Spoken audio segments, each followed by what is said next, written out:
오늘 우리 읽은 본문의 말씀을 가지고 맥주절을 기억하라 라는 제목으로 우리 같이 말씀의 은혜를 나누기를 원합니다. 오늘 우리는 맥주 감사주의를 지킵니다. 근데 맥주절을 지키면서 우리는 두 가지 좀 불편함이 있습니다. 하나는 우리 중에 누구도 보리농사나 밀농사를 짓는 사람이 없습니다. 근데 왜 이 맥주 감사절을 보리 추수를 감사하는 이 맥주 감사절을 교회가 아직까지도 이렇게 지키고 있느냐 하는 것입니다. 이런 절기는 성경 시대나 아니면 농경 시대에 어울리는 그런 절기처럼 보이기 때문입니다. 그리고 또 하나 불편한 것은 우리가 이 맥주 감사절을 지키는 이 시점이 한 해의 딱 절반을 보내고 난 뒤 또 새로운 이 절반을 우리가 생각한 이 중심에서 지킵니다. 우리가 이 맥주절을 통해서 지난 6개월 동안에 하나님 은혜에 감사하고 또 앞으로 남은 6개월을 믿음으로 도전한다. 그런 의미로 아마 이 절기를 지킬 것입니다. 근데 사실 우리가 지난 6개월을 한번 돌아보면 참 답답했습니다. 코로나 바이러스는 여전히 우리 사회의 발목을 잡고 있습니다. 백신 접종률이 많이 올라갔다고 하지만 또 변종 바이러스들이 계속 나오면서 앞으로 이 코로나 상황이 어떻게 될 것인가 예측을 할 수 없는 그런 답답한 현실을 우리가 작년에 이어서 올 전반기에도 계속 지금 경험하면서 온 것입니다. 우리 사회의 문제가 이것만 있습니까? 결혼율이 저하되고요. 이에 따라서 출산율이 저하되고 있습니다. 심각한 단계죠. 청년 실업률은 계속 증가하고 있습니다. 또 황혼 이혼이라 그랬어요. 그 황혼 이혼율이 또 증가하고 있어요.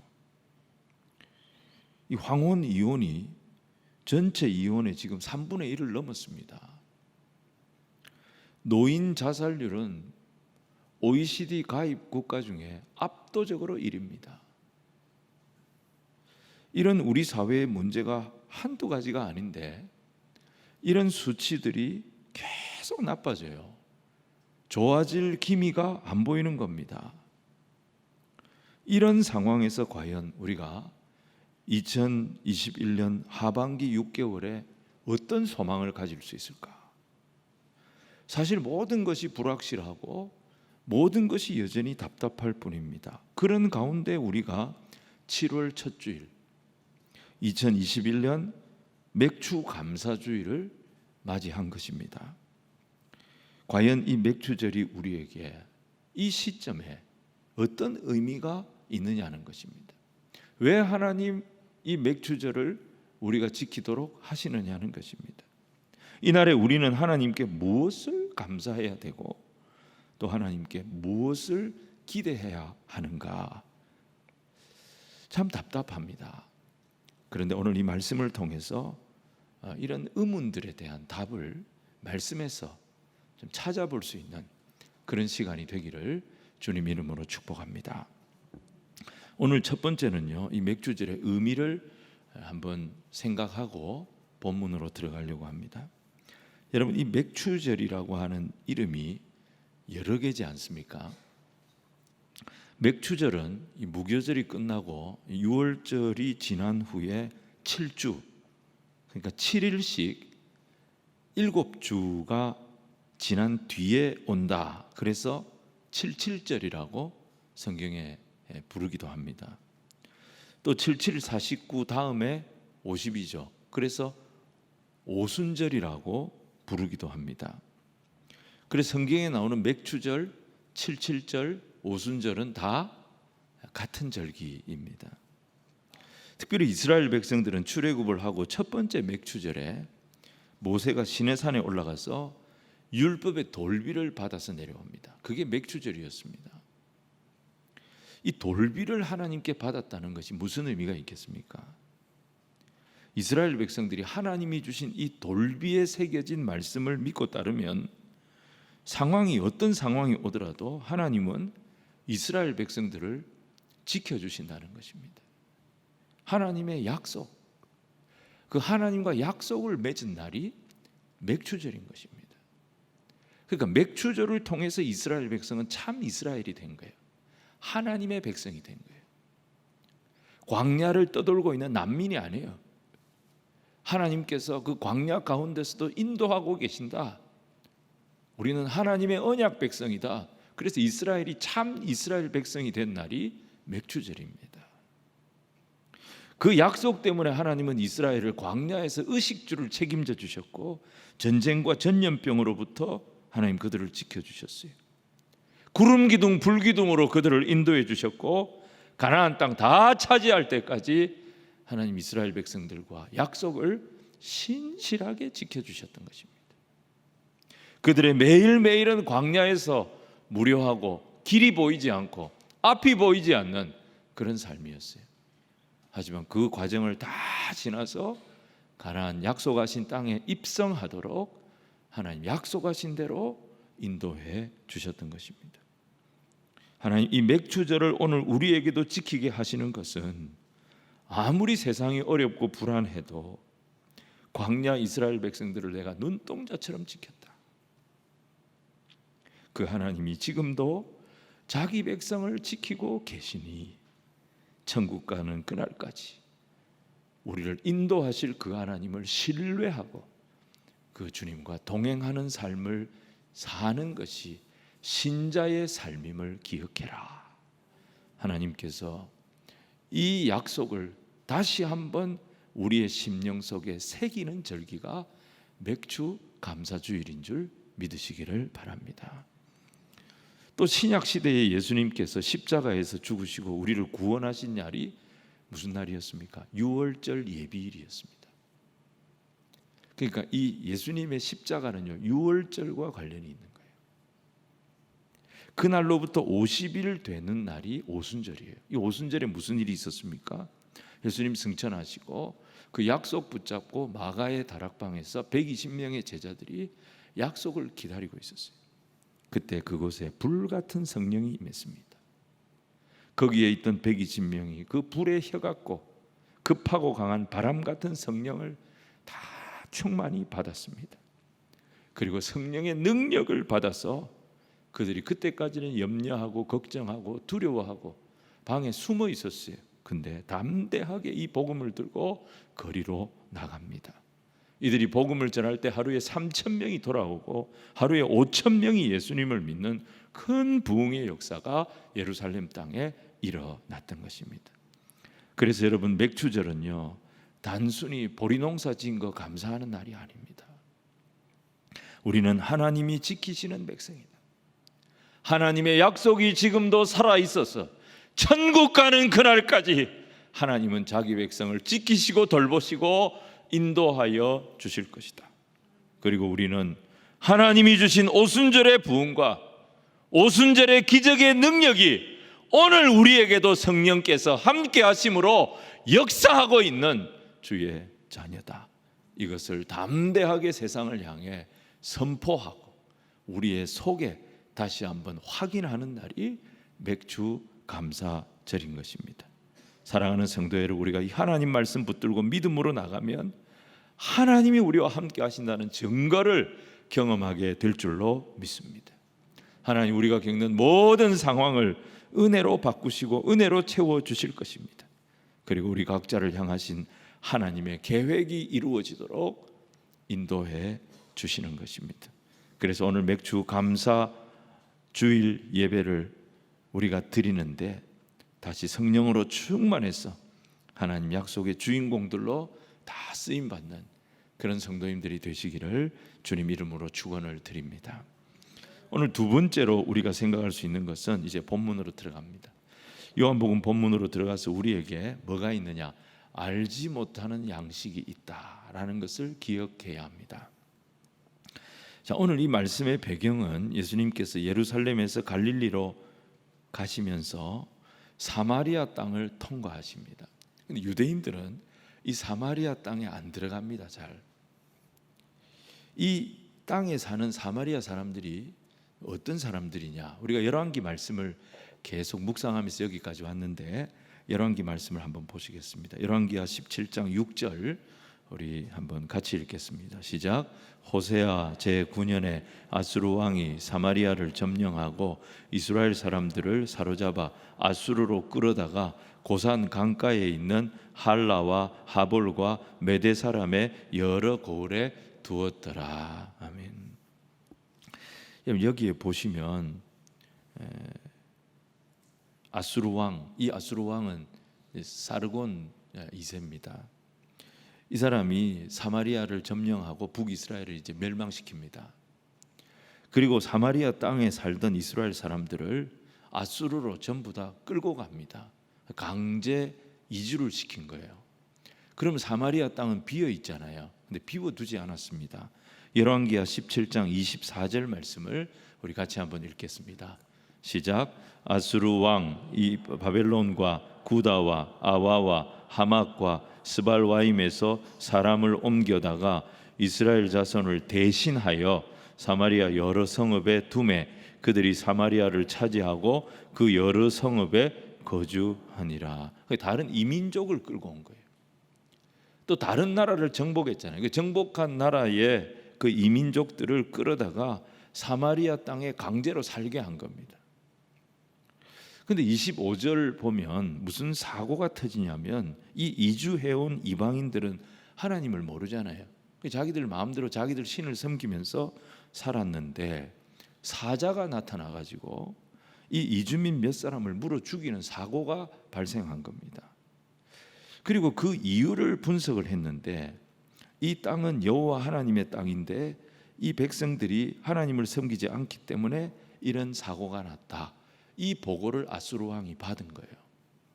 그래서 아수르 왕이 조치를 취하는데 어떤 조치를 취하느냐?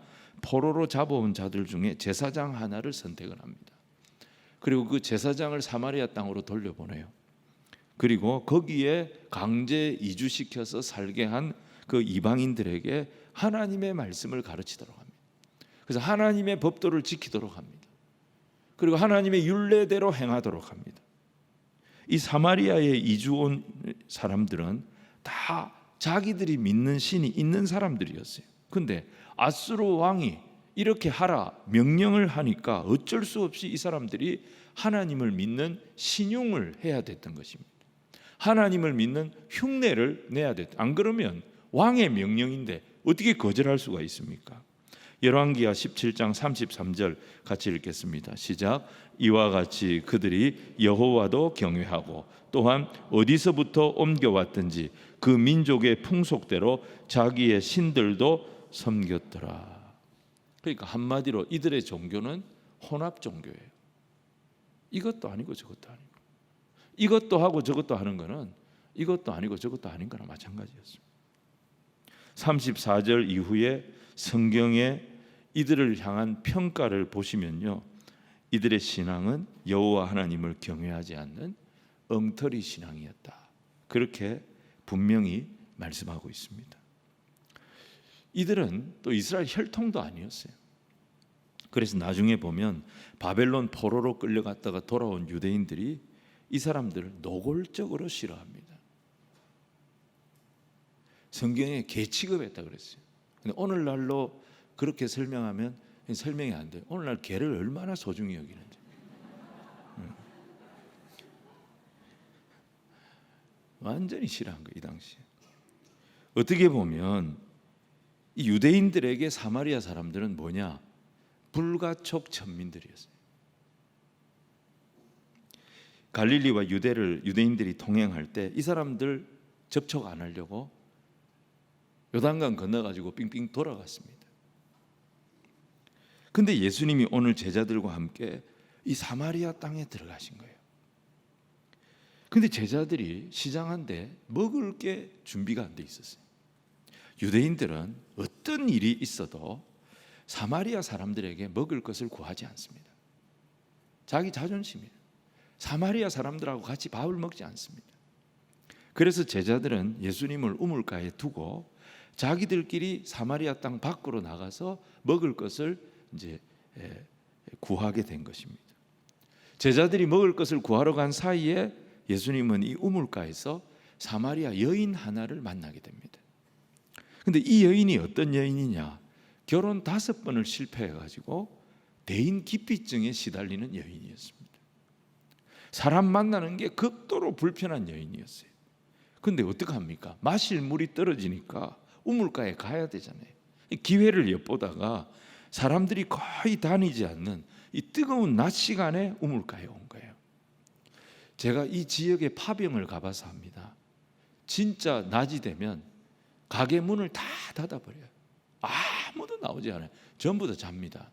그리고 저녁이 되면 선선해지면 사람들이 이제 문을 열고 다시 가게를 합니다. 이 낮 시간에는 아무도 없어요. 그러니까 이 시간에 이 여인이 우물가에 온 거예요. 이 동네 우물 인심이 얼마나 고약했냐면은 성경을 아무리 봐도 우물에 두레박이 안 보여요. 지금 예수님의 상황은 그러니까 최악입니다. 예수님 예루살렘에 말씀 전하러 가셨다가 바리새인들이 무슨 짓을 하냐면 세례 요한과 예수님을 자꾸 비교하는 거예요. 세례 요한하고 예수님을 자꾸 경쟁을 시키는 거예요. 요한의 제자들과 예수님의 제자들 싸움을 붙이는 거예요. 그래서 예수님께서 그거 피해서 지금 고향으로 돌아가시는 길입니다. 근데 시장하셔요. 배가 고픈데 먹을 게 없어요. 얼마나 뜨거운지 목이 타는데 물을 마시려고 우물가에 왔지만 두레박이 없어요. 그때 한 여인이 나타나는데 이 여인은 또 어떤 여인이냐면 마음의 상처가 너무 많아가지고 사람을 안 만나는 여인이었어요.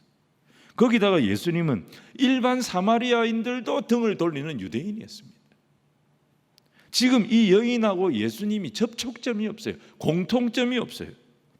근데 예수님이 공통점을 찾아내십니다. 그게 뭐였는가? 지금 이 여인이나 나나 두 사람 다 물이 필요하다는 것입니다. 물을 원하고 있다는 것입니다. 그래서 예수님은 이 여인에게 물을 좀 달라고, 당신이 가진 두레박으로 이 우물에 물을 떠서 나한테 물을 좀 줄 수 있겠냐고 요청을 하셔요. 요청하시면서 예수님이 느닷없이 말씀을 하십니다. 당신이 지금 당신에게 물을 달라고 하는 이 사람이 누군지 만약에 당신이 안다면 당신이 도리어 나에게 생수를 좀 달라고 요청할 겁니다. 이 말씀을 하신 거예요. 예수님은 이 여인에게 예수님을 향하여 기대를 갖도록 유도하고 계신 거예요. 여러분, 팔레스타인에서는요 우물 가진 사람이 최고입니다. 근데 이 우물보다 더 알아주는 물이 샘물입니다. 생수가 펑펑 솟아나는 샘물이 고여있는 우물보다 더 귀한 것은 누구나 아는 사실이에요. 근데 예수님은 이 여인에게 당신이 두레박이 있으니 그 두레박으로 나에게 우물물을 좀 떠서 준다면 내가 당신에게 우물물은 좀 얻어먹을 수 있을 것 같다. 근데 내가 당신에게 줄 수 있는 것은 생수다. 이런 말씀을 하신 거예요. 이때 이 여인이 예수님을 쳐다봅니다. 사람을 피하는 여인이에요. 근데 예수님이 생수를 주실 수 있다. 그러니까 예수님을 쳐다봐요. 아니, 이 사람이 누군데 나에게 지금 생수를 준다는 건가? 그러면서 예수님에게 질문을 합니다. 이 우물이 어떤 우물인지 아십니까? 당신이 유대인이라서 이 우물을 잘 모르는 것 같은데 이 우물은요 이 지역에서 최고로 쳐주는 우물입니다. 야곱이 판 우물인데 그때부터 지금까지 우리 모두가 이 우물을 마시면서 살아왔습니다. 근데 당신이 누구신데 이보다 더 좋은 생수를 준다고 하십니까? 그렇다면 당신이 야곱보다 더 큰 사람입니까? 이 질문을 한 거예요. 그때 예수님이 유명한 말씀을 하십니다. 13절 14절 말씀 우리 같이 읽겠습니다. 시작. 예수께서 대답하여 이르시되 이 물을 마시는 자마다 다시 목마르려니와 내가 주는 물을 마시는 자는 영원히 목마르지 아니하리니 내가 주는 물은 그 속에서 영생하도록 솟아나는 샘물이 되리라. 예수님 말씀하십니다. 내가 주는 생수는 다르다는 거예요. 내가 주는 생수는, 이 물은 마셔도 또 목마를 거야. 하지만 내가 주는 생수는 영원히 목마르지 아니하는 그런 생수다 말씀하신 거예요. 이 말씀을 하시니까 이 여인의 눈이 번뜩 띄어졌던 것입니다. 아니, 영원히 목마르지 아니하는 생수가 있다고? 세상에 그런 물이 진짜 있습니까? 그렇다면은 그 물 나한테 좀 주십시오. 이 여인이 요청을 한 거예요. 자, 15절 말씀을 같이 읽겠습니다. 시작. 여자가 이르되 그런 물을 내게 주사 목마르지도 않고 또 여기 물 기르러 오지도 않게 하옵소서. 여러분, 이 세상에는 두 부류의 인생이 있습니다. 하나는 성령의 생수를 마시지 못하고 계속 이 세상의 우물을 파는, 이 세상에서 해갈을 얻으려고 돈의 우물을 파고 출세의 우물을 파고 세상의 우물을 계속 파면서 거기서 해갈을 얻으려고 전전긍긍하는 인생이 있습니다. 그런데 또 다른 인생은요, 성령의 생수를 맛본 인생입니다. 성령의 생수를 마시고 이 세상을 하나님의 능력을 의지하여 사는 인생이 있는 것입니다. 여러분, 우리 인간은 하나님의 형상으로 지음받은 존재라 그랬습니다. 하나님의 형상으로 지음받았다는 것은 하나님이 만드신 피조물들 중에 최고의 피조물이라는 것입니다. 이 최고의 피조물인 인간은 하나님께서 세상을 다스리는 권세를 주셨어요. 이 세상을 정복할 수 있는 능력을 주셨어요. 그런데 세상을 다스리는 권세도 있고 세상을 정복할 만한 능력도 가지고 있는데 이 세상의 것으로는 도저히 만족이 안 되도록 하나님 우리를 그렇게 창조하셨습니다. 성령이 주시는 생수가 부어질 때에 이 세상 어디에서도 만족을 얻지 못했던 인생이 성령을 통하여 부어주시는 하늘의 생수를 경험할 때에 그 인생에 만족이 있고 그 인생에 기쁨이 있도록 창조하셨다는 것입니다. 예수님이 이 세상에 오신 목적이 뭡니까? 죄로 인하여 하나님과 우리의 관계가 막혀버렸어요.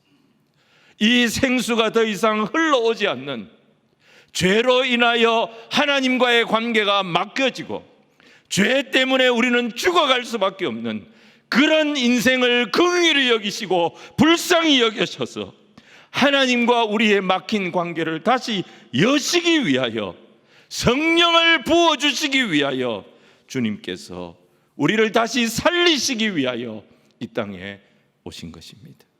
이 성령의 생수를 마실 때 저와 여러분의 인생이 완전히 달라지는 인생이 되는 것입니다. 사마리아 여인은 예수님 만났어요. 예수님 말씀에 예수님께 기대를 하게 됩니다. 이 여인이 예수님을 향하여 기대를 가졌기 때문에, 예수님을 향하여 그 물을 좀 달라고 요청했기 때문에 이 여인의 인생은 완전히 새로운 인생, 빼앗겼던 모든 것을 회복하는 참 기쁨을 누리는 자가 되었던 것입니다. 여러분, 바로 그때에 제자들이 떡을 구해와요. 예수님, 우리가 먼 데까지 가가지고요 고생해가지고 이 떡을 구해왔습니다. 이 떡은요 사마리아 떡 아닙니다. 메이드 인 유대입니다. 맛있게 드세요. Help yourself. 근데 예수님이 안 드시는 거예요. 이 귀하게 구해온, 제자들이 정말 고생 그 먼 길을 가서 어렵게 구해온 이 떡을 예수님이 안 드셔요. 우리 예수님에게는 다른 양식이 있었던 겁니다. 그게 뭐냐? 단 한 사람이라도 죄에서 해방되어 영원한 생명을 얻는 그것이 우리 예수님의 양식이었던 겁니다. 여러분, 응급실 의사들 또 119 구급대원들은 정말 고생을 많이 합니다. 근데 그분들은요 그 고생을 하면서도 자부심이 있어요. 무슨 자부심입니까? 우리는 죽어가는 한 사람을 구해내고 죽어가는 한 사람을 살려내는 일을 하는 사람들이다. 자기들이 고생 죽을 고생을 해가지고 죽을 수밖에 없는 사람을 살려낼 때 그들은 그 고생을 하면서도 기뻐하는 것입니다. 여러분, 하나님의 백성들의 기쁨이 무엇입니까? 죽어가는 영혼이 예수 만나서 다시 살아나는 것을 보는 것이 하나님의 백성들의 최고의 기쁨이 되어져야 될 줄로 믿습니다. 우리가 왜 새생명 훈련합니까? 왜 그 많은 돈을 들여서 전도 축제를 합니까? 수억을 쓰면서 주일학교를 하는 이유가 뭡니까? 사람들이 환영하는 것도 아닌데 왜 자기 시간을 쓰고 자기 물질을 쓰면서 전도하러 다니십니까?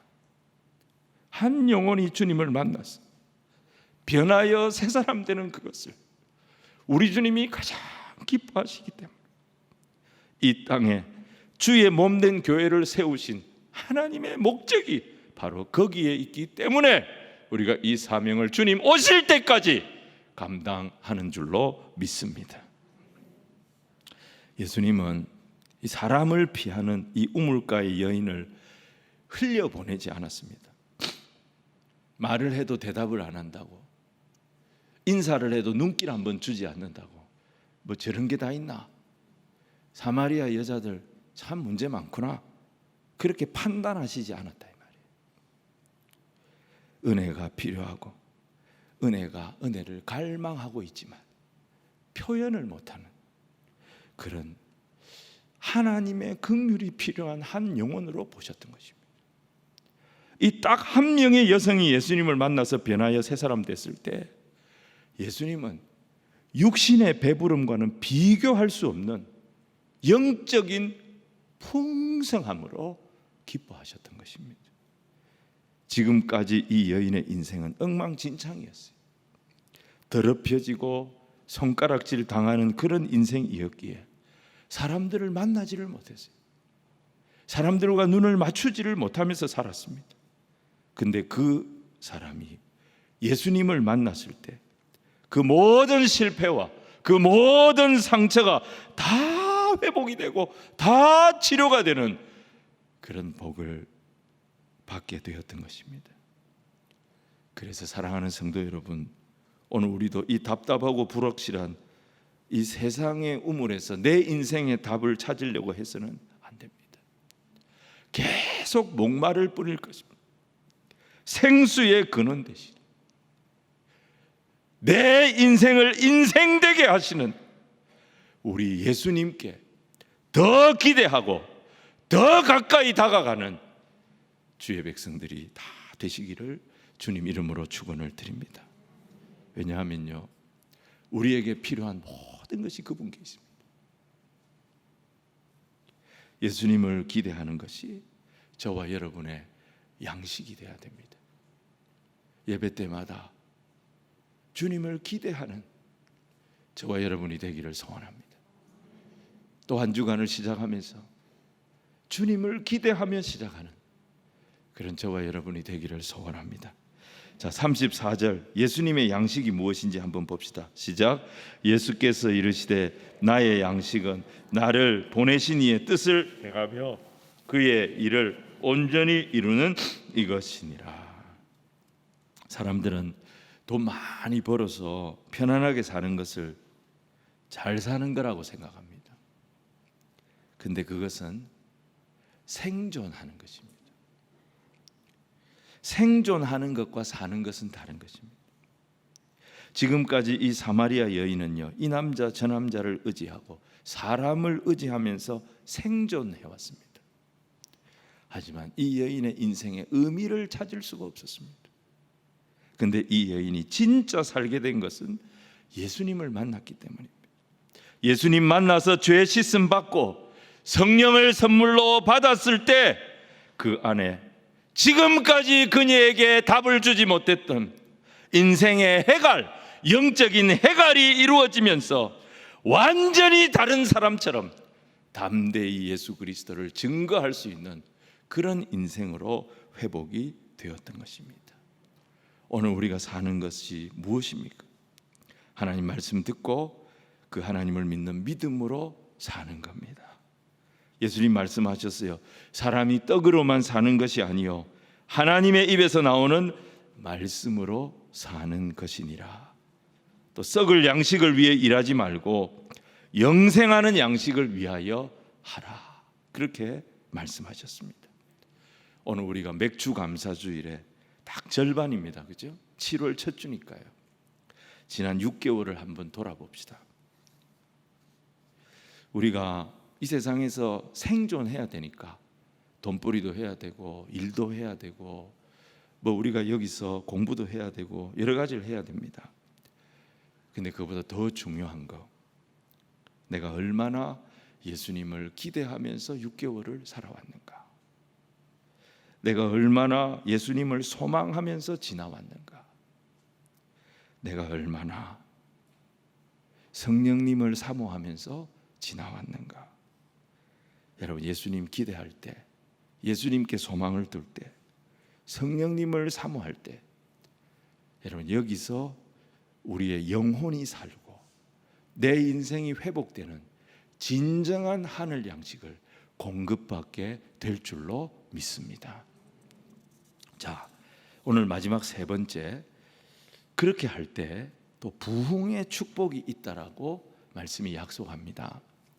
여러분, 농부가 여름에 휴가도 못 가고 그 고생을 하면서 논밭을 지키는 이유가 어디에 있습니까? 그것은 오로지 하나입니다. 추수의 기쁨을 누리기 위해서입니다. 오늘 예수님께서 이 여인을 만났을 때는 곡식을 추수할 때가 아니라 그랬습니다. 추수를 하려면 아직도 4개월이나 기다려야 되는, 추수하기에는 아주 이른 때였습니다. 근데 예수님은 제자들에게 뭐라고 하십니까? 밭을 보라는 것입니다. 희어져 추수할 때가 됐다는 것입니다. 지금 예수님 앞에 이 사마리아 성에 있던 한 여인이 구원을 받은 것뿐입니다. 근데 예수님은 이 여인이 변화되어진 이 사건을 보시면서 무엇을 생각하시느냐? 이제 이 사마리아에 영적인 큰 축복이 시작이 됐다. 이 땅에 큰 부흥이 임할 것이다. 이 선포를 하시는 것입니다.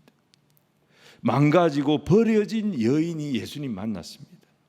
근데 아직 이 성에는 이 여인처럼 주님이 필요한 이들이 너무너무 많이 있다는 것입니다.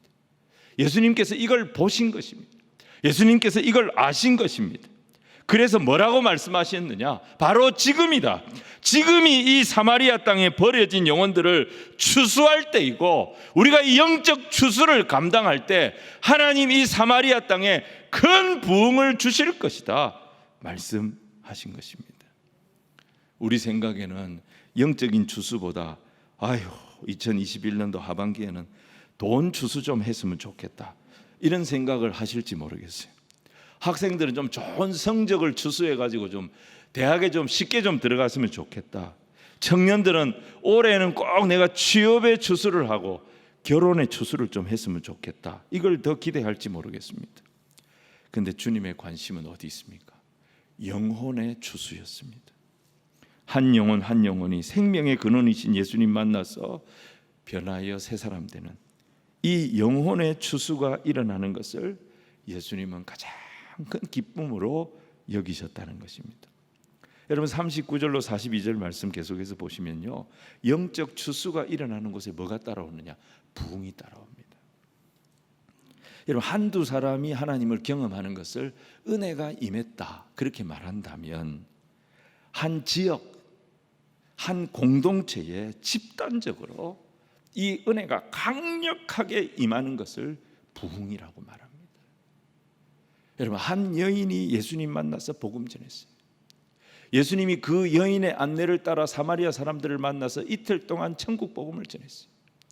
그랬더니 이 사마리아 땅에, 이 버려진 땅에, 유대인들이 개 취급하는 이 땅에, 오히려 유대 땅에서 나타나지 않았던 강력한 성령의 역사, 큰 부흥의 역사가 이 땅에 일어났던 것입니다. 여러분, 부흥은 축복을 끌고 옵니다. 여러분, 바다에 이제 이 석유를 이제 얻기 위해서 원유 시추구를 이제 뚫습니다. 시추구를 뚫는데, 이거 하나 뚫는데 수십억이 든답니다. 근데 그 수십억 드는 구멍을요, 하나만 뚫는 회사는 없습니다. 수십 개, 수백 개를 뚫습니다. 근데 그 중에 한 구멍에서만 석유가 터져도 대박이 나는 거예요. 근데 여러분, 한 구멍이 아니라 뚫어놓은 구멍마다 다 터지면 무슨 일이 일어나는 겁니까? 그거는 완전히 그냥 대때레대때 대박이 터지는 거예요. 예. 부흥이라고 하는 것은요, 한두 사람이 문제가 아니에요. 모든 성도들의 성령의 역사가 일어나는 거예요. 온 교회에 성령의 역사가 일어나는 거예요. 여러분, 믿는 자에게 이게 최고의 복인 것입니다. 여러분, 이게 터지면 사막이 옥토가 돼버립니다. 사막에 기름이 나오면 석유 회사만 달려가는 게 아니에요. 석유 회사가 들어가는데 전부 다 따라갑니다. 그곳에 도시가 만들어집니다. 생기가 도는 도시가 만들어집니다. 여러분, 36절 한번 같이 읽겠습니다. 시작. 거두는 자가 이미 싹도 받고 영생에 이르는 열매를 모으나니 이는 뿌리는 자와 거두는 자가 함께 즐거워하게 하려 함이라. 이 일에 함께하는 자에게도 뭐라고 말씀하세요? 복이 있다는 거예요. 싹도 받지요. 영생의 열매를 거두는 기쁨도 누리지요. 주인의 즐거움에 참여하는 자격도 얻게 되지요. 이 모든 복을 부흥이 일어나는 곳에 함께했던 자에게 더하여 주신다는 것입니다. 우리가 이 세상에서 수고하고 애를 써도 실패할 때가 많습니다. 그런데 하나님의 말씀은 실패가 없다는 것을 기억하시기 바랍니다. 모든 길이 다 막혀서 곤고한 시간을 살아가는 그런 성도님들 계십니까? 절대 속단하지 마십시오. 절대 포기하지 마십시오. 나는 안 되는가 보다. 내게는 복이 없나 보다. 내게는 은혜가 없나 보다. 절대 그런 판단하지 마시기 바랍니다. 지금이 국가적으로나 경제적으로 참 어려운 때입니다. 근데 항상 보면요, 어려운 때가 영적으로는 가장 좋은 때였습니다. 이제 우리가 세상을 의지할 것이 아니라, 세상의 우물을 팔 것이 아니라, 오늘 이 맥주 감사주의를 기점으로 하반기에는 하나님을 기대하는 저와 여러분이 되기를 소원합니다. 예수님을 더 갈망하는 우리 모두가 되기를 소원합니다. 이제 우리가 하나님 말씀 붙잡고 주님 향해 나아갈 때, 오늘 이후로 우리의 하반기가 하나님 우리에게 허락해 주시는 우리의 오순절이 열리는 역사가 일어나게 될 줄로 믿습니다.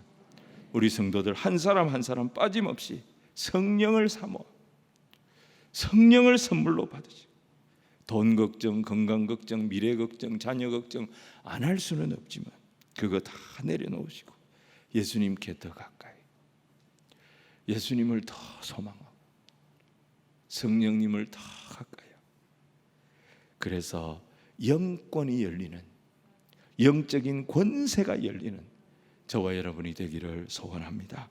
마음속의 모든 죄를 다 회개하고 내 안에 있는 모든 실패와 상처가 다 치료받고 하나님 평강 속에 인생 역전이 일어나는 우리의 하반기, 인생 역전으로 삶을 열어 젖혀버리는 주의 백성들이 다 되시기를 주님 이름으로 축원을 드립니다.